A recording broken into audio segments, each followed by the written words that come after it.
Real Madrid ovchilari Din Heysonni ovlab bo'ldi. Keyingi o'lja esa Alvaro Carreras. Benfica futbolchisi. Hozirda Din Heysonning shartnomasi o'z nihoyasiga yetdi. Hamma narsa hal.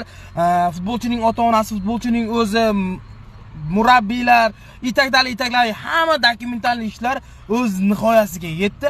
Din Heyson rasman Real Madrid futbolchisi. Endiga navbat Ispaniyalik 2003-yilda tug'ilgan 22 yoshli chap qanot himoyachisi, Benfica tarbiyalanuvchisi, Benfica futbolchisi hozir. Benfica bilan Real Madrid agentlari o'zaro muzokaralar olib bormoqda.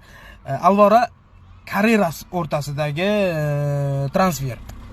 Alvaro Carreras bu ispaniyalik talant chap qanot futbolchisi. Buni Real Madrid hamda Xavi Alonso o'z jamoasida ko'rmoqchi. Xavi Alonsoning taktikasini juda ko'pchiliklar juda yaxshi biladi.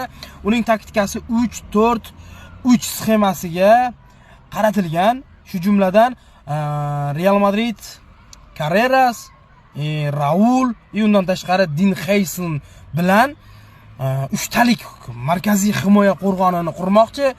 Din Heysonni oldinga chiqarish ham mumkin, Rudigerni qo'yib chap qanot himoyaga. Bu tomondan esa Trent Alexander-Arnold ham o'ng qanot himoyasi, ham markaziy yarim himoyachi sifatida ham o'ynashi mumkin. Hozirda Xavi Alonso Enrikda